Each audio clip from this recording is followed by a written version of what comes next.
Bismillahirrahmanirrahim. Assalamualaikum warahmatullahi wabarakatuh.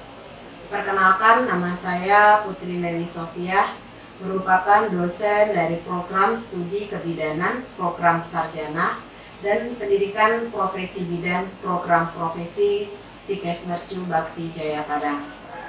Saya akan membuat video untuk mengikuti pernyataan diri dosen untuk unjuk kerja Tridharma Perguruan Tinggi sertifikasi dosen tahun 2021, yang mana saya akan membuat video tentang pengajaran, akan menjelaskan tentang pengajaran mengenai mata kuliah asuhan pada bayi, balita, dan anak prasekolah yang saya ampu pada semester 5 tahun akademik 2021-2022, yang mana mata kuliah ini saya ajarkan dengan tim saya pada setiap hari Senin, Rabu, dan Jumat. Mata kuliah MK pada asuhan bayi, balita, dan anak prasekolah ini masih menggunakan hybrid learning, campuran antara pemberian secara daring dan luring. Mata kuliah asuhan pada bayi, balita, dan anak prasekolah dengan kode mata kuliah AB 19534 mempunyai bobot SKS sebanyak 4 SKS yang terdiri dari 3 SKS teori dan 1 SKS untuk kegiatan praktikum laboratoriumnya. Yang mana mata kuliah ini diajarkan secara tim pengajarnya ada saya sendiri, Putri Neni Sofiah, Ibu Dewi Susilawati, Ibu Gina Mutia, dan Ibu Yulia Arifin. Deskripsi singkat dari mata kuliah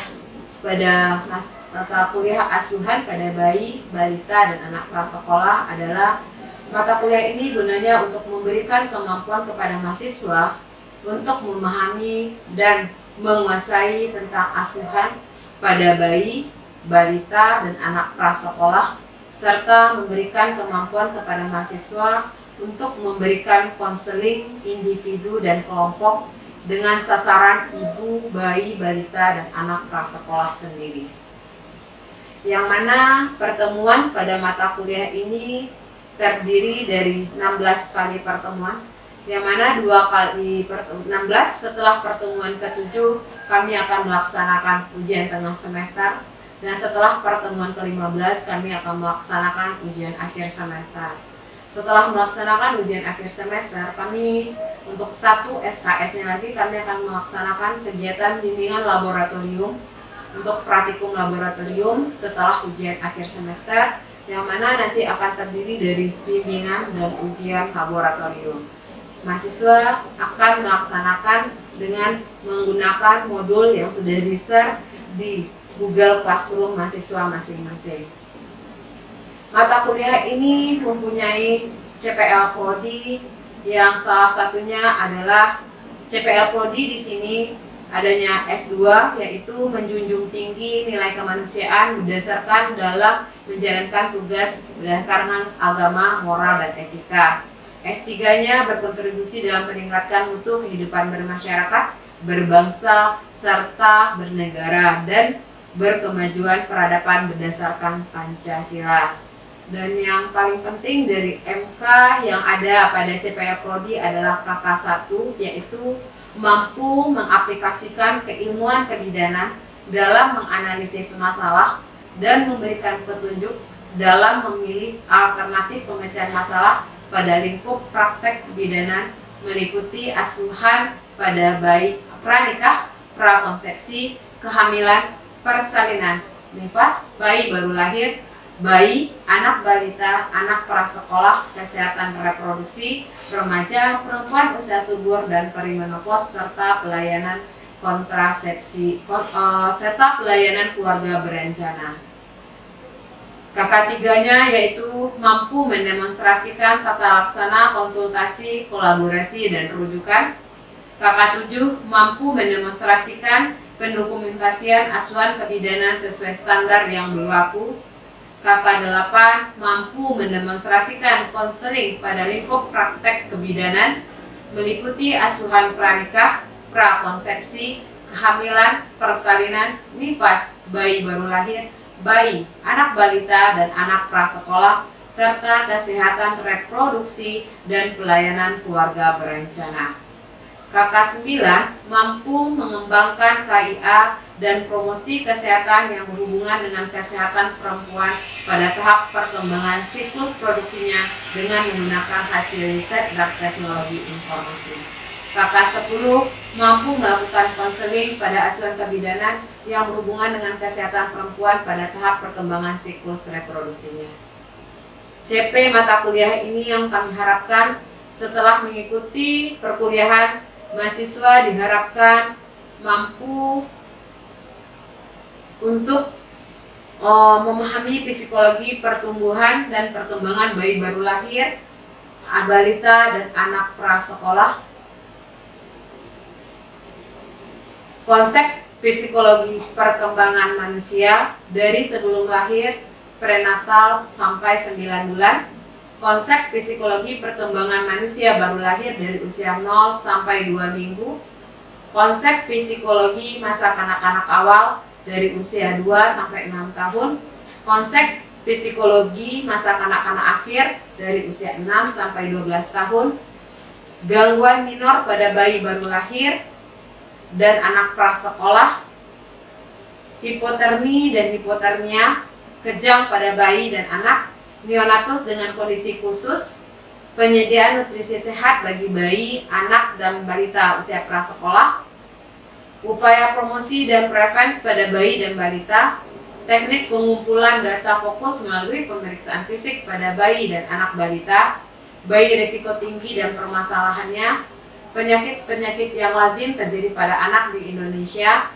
pemberian obat-obatan pada bayi dan anak balita sesuai kewenangan dan standar yang kita terapkan sesuai dengan MTBM dan MTBS, parent infant dan children bonding, pengasuhan ideal orang tua, stimulasi dan deteksi dini pertumbuhan dan perkembangan anak. Saya sendiri nanti akan mengajarkan tentang pokok bahasa mengenai stimulasi, deteksi dini, pertumbuhan dan perkembangan anak, dan intervensi dini gangguan pertumbuhan dan perkembangan anak, dan juga akan mengajarkan tentang pemberian obat pada bayi balita sesuai kewenangan dan standar yang sesuai dengan MTBM dan MTBS-nya. Habis itu kami juga akan mengajarkan tentang lingkungan yang aman untuk anak bayi, balita, dan anak prasekolah, pemeriksaan pada anak bayi, balita, dan anak prasekolah, asuhan rutin yang akan kami berikan, asuhan rutin yang harus diberikan pada bayi, balita, dan anak prasekolah, serta konseling kepada bayi, balita, dan anak prasekolah. Yang terakhir adalah tentang pemberian imunisasi pada bayi, balita, dan anak prasekolah. Buku utama yang kami sarankan kepada mahasiswa adalah buku Cunningham, Obstetri William, buku Miles, buku ajar bidan, buku Fundamental of Midwifery, buku Pediatric Nursing Caring for Children and Their Family, buku pendukung tentang tumbuh kembang anak, buku pedoman SDIDTK, buku pedoman MTBM dan MTBS, buku pedoman tentang pelaksanaan imunisasi, buku tentang pendidikan psikologi untuk kebidanan, buku ajar asuhan kebidanan pada neonatus, balita, bayi, dan anak prasekolah, dan buku perkembangan anak sejak pembuahan sampai dengan masa kanak-kanaknya. Yang mana untuk mata kuliah ini kami masih mempergunakan dua model pembelajaran, yaitu dengan pembelajaran secara luring dan daring, yang mana kami mempergunakan media Zoom, Google Meet, melalui WA, Telegram, Google Classroom, dan juga melalui Edmodo yang kami pergunakan dengan mahasiswa.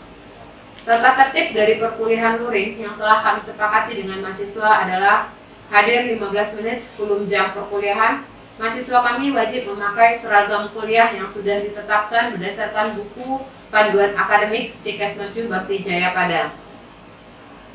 Untuk pertemuan kuliah daring, mahasiswa hadir 15 menit sebelum jam perkuliahan, wajib memakai seragam kuliah sesuai dengan buku panduan akademik Stikesmercu Bakti Jaya Padang, dan kehadiran akan kami lakukan di akhir perkuliahan. Untuk aspek bobot penilaian pada mata kuliah ini, untuk UTS dan UAS kami akan mengambil nilai masing-masing 15%, untuk tugas 20%, untuk pelaksanaan praktikum laboratorium kami ambil nilainya 40%.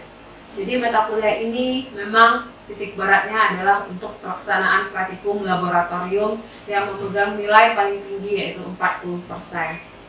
Untuk bobot penilaian dan nilai absolut yang digunakan, kami mengacu pada buku panduan akademik Stikesmercu Bakti Jaya Padang tahun akademik 2021-2022. Yang mana kegiatan praktikum laboratorium pada mata kuliah asuhan, bayi, balita, dan anak prasekolah ini akan kami laksanakan dengan sistem luring sesuai dengan peraturan protokol kesehatan yang berlaku di daerah kami.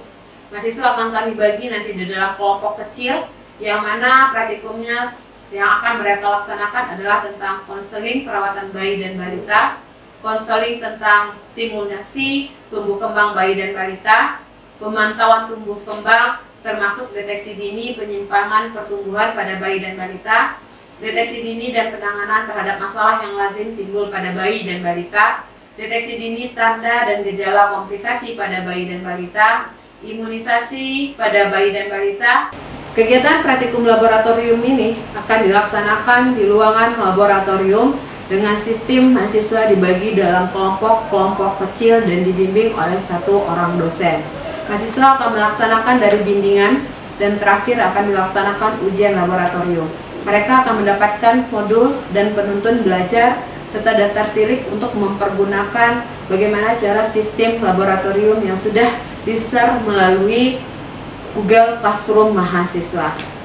Penugasan untuk mata kuliah ini secara garis besar kami dari tim menugaskan mahasiswa untuk membuat makalah, membuat role play, dan juga melakukan pengkajian kepada anak bayi, balita, dan prasekolah.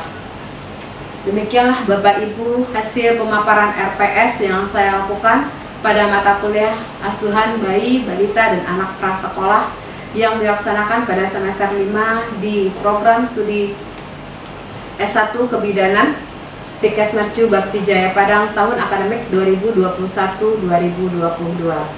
Terima kasih banyak atas segala perhatian, mohon maaf atas segala kesalahan. Saya akhiri dengan ucapan Alhamdulillahirrabbilalamin. Assalamualaikum warahmatullahi wabarakatuh.